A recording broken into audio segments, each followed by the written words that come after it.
Nobody likes to wake up early, but imagine having to wake up at 4 a.m.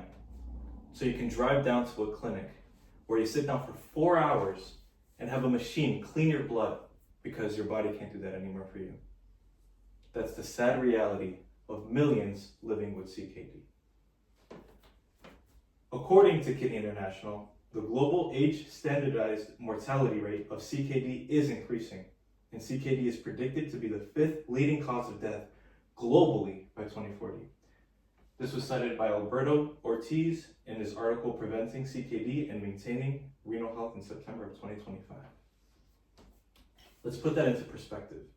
850 million people live with CKD, chronic kidney disease. That's 1 in every 10 person alive today. What's scary? Anyone could develop this risk of getting CKD.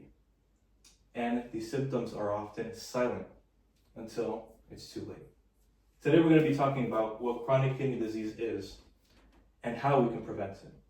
We're going to be doing that by breaking it down into 3 parts. First, we're going to talk about what our kidneys do.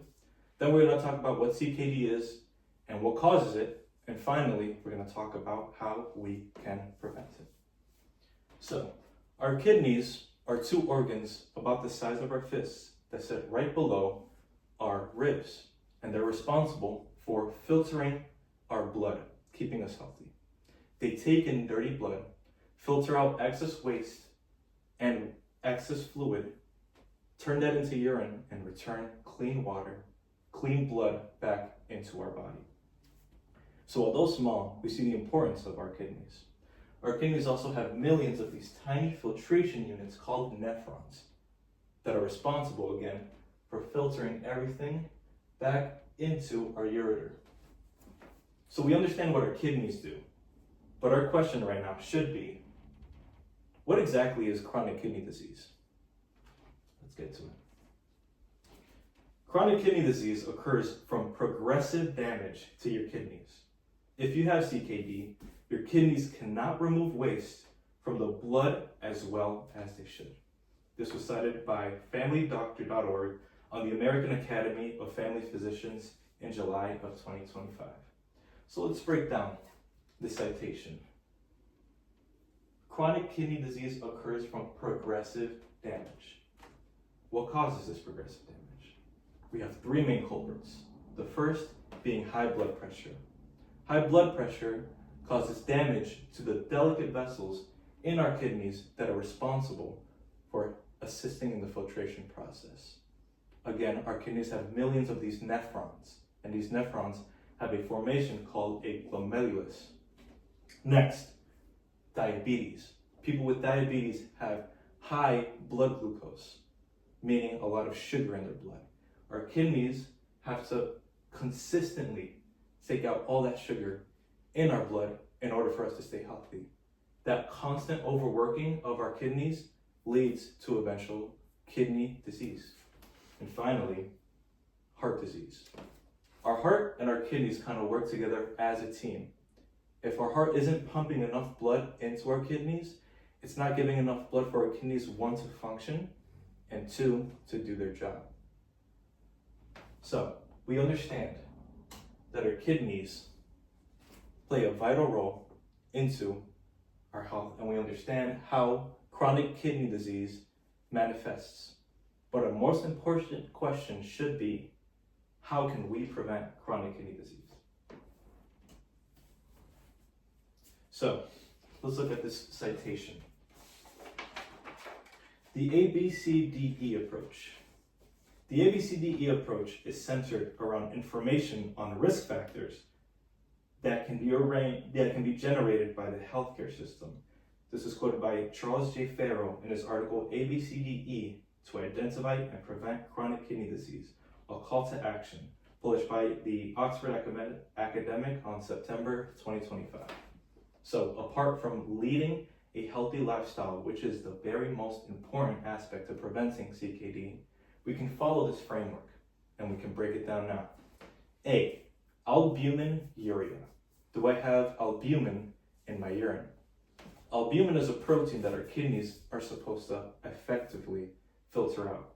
If there's presence of albumin in our urine, then that is a high symptom of CKD. Albumin makes our urine foamy and frothy and kind of milky. So if we see that consistently, we should get a urinalysis. B, blood pressure. Again, if you have high blood pressure, that's going to cause damage to those blood vessels in our kidneys, that glomerulus. C, cholesterol. We want high density lipoprotein, HDL. That's good cholesterol. Good cholesterol fortifies our heart, making sure it's healthy and producing and pumping all the blood it needs into our kidneys so they can do their job as well. D, diabetes. Preventing or managing your current diabetes. If you have diabetes, keep your blood sugar at a reasonable level so that you can continue with keeping your kidneys healthy and not overworking them. And finally, we have estimated glomerular filtration rate, or eGFR for short. This basically estimates how well your kidneys are doing at filtering waste. A high eGFR, 90 and above, signifies healthy kidneys. Anything lower, and that is highly linked to CKD. So in conclusion, everyone, we know that chronic kidney disease, CKD awareness, is vital to public health. We need to make sure we're leading and continue to lead a healthy lifestyle. And most importantly, we cannot forget our A, B, C, D, and E's. Any questions? Can you tell me more about the kidneys?